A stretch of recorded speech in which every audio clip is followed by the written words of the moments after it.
శ్రీ మహాగణాధిపతయే నమః, శ్రీమాత్రే నమః. మాచిరాజ్ భక్తి ప్రేక్షకులందరికీ నమస్కారం. దారిద్ర్య బాధలు తొలగిపోవాలంటే, దరిద్ర దోషాలు తొలగిపోవాలంటే ఎలాంటి పరిహారాలు పాటించాలో ఈ వీడియోలో మనం తెలుసుకుందాం. ఎవరికైనా జాతకంలో దారిద్ర్య బాధలుంటే, దరిద్ర దోషాలుంటే, డబ్బు పరంగా సమస్యలుంటే డబ్బు ఎక్కువ నిలబడదు. అలాంటప్పుడు దారిద్ర్య బాధలు, దరిద్ర దోషాలు జాతకంలో ఉన్నవి పోవాలంటే కొన్ని చిన్న చిన్న రెమెడీస్ చేసుకోవాలి. వాటిలో ముఖ్యమైనది ఏంటంటే, ప్రతి సోమవారము శివలింగానికి పచ్చి ఆవు పాలతో అభిషేకం చేస్తూ ఉండాలి. ఏ శివలింగం అయినా సరే, పాదరస శివలింగం కానీ, నర్మదా శివలింగం కానీ, లేకపోతే స్ఫటిక శివలింగం కానీ, ఏదైనా సరే శివలింగానికి సోమవారం పచ్చి ఆవు పాలతో అభిషేకం చేస్తూ ఉండాలి. అయితే అన్నిటికంటే నర్మదా బాణలింగం మంచిది. ఎందుకంటే పాదరస శివలింగం కానీ, స్ఫటిక శివలింగం కానీ నియమాలు ఉంటాయి.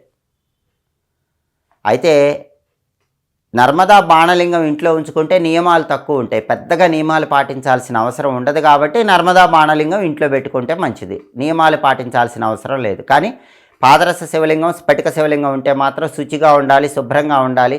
సూర్యోదయానికి పూర్వమే అభిషేకం చేసుకోవాలి.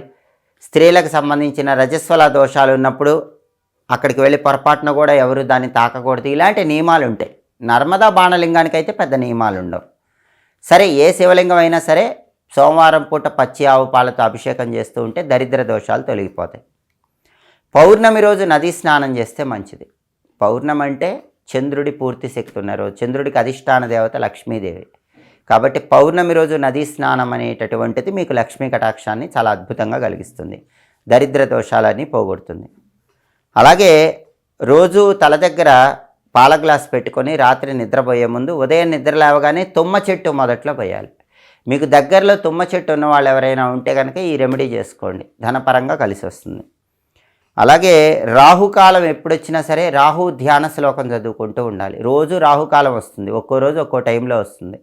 ఆ రాహుకాలం వచ్చినప్పుడు అర్ధకాయం మహావీరం చంద్రాదిత్య విమర్ధనం సింహికా గర్భ సంభూతం తం రాహుం ప్రణమామ్యహం అంటూ రాహు ధ్యాన శ్లోకం రాహుకాలంలో చదువుకుంటే జాతకంలో ఉన్న దరిద్ర దోషాలన్నీ తొలగిపోతాయి. అలాగే వెండితో చిన్న చంద్రుడిని తయారు చేసుకోండి. అంటే సిల్వర్తో హాఫ్ మూన్ అన్నమాట, కంప్లీట్ ఫుల్ మూన్ కాకుండా హాఫ్ మూన్, అర్ధచంద్రుడు అని ఉంటుంది. ఆ హాఫ్ మూన్ అనేది సిల్వర్తో చేయించుకొని దాన్ని లాకెట్లా మెళ్ళ వేసుకుంటే కూడా దరిద్ర దోషాలు తొలగిపోతాయి, ధనపరంగా బాగా కలిసి వస్తుంది. అలాగే ఎప్పుడైనా పౌర్ణమి వచ్చినప్పుడు వైట్ ఫ్లవర్స్, తెల్లటి పూలు ఎక్కడైనా పారే నీళ్ళల్లో వదిలిపెట్టండి. దానివల్ల కూడా దరిద్ర దోషాలన్నీ తొలగిపోతాయి, ధనపరంగా కలిసి వస్తుంది. లక్ష్మీ కమలవాసిన్యై స్వాహ, దాన్ని విమల మంత్రం అంటారు. ఆ విమల మంత్రం రోజు స్నానం చేశాక 108 లేదా 54 లేదా 21 సార్లు చదువుకోండి. లక్ష్మీ కమలవాసిన్యై స్వాహ, ఈ విమల మంత్రం చదువుకుంటే కూడా దరిద్ర దోషాలన్నీ తొలగిపోయి ఆర్థికంగా బాగా కలిసి వస్తుంది.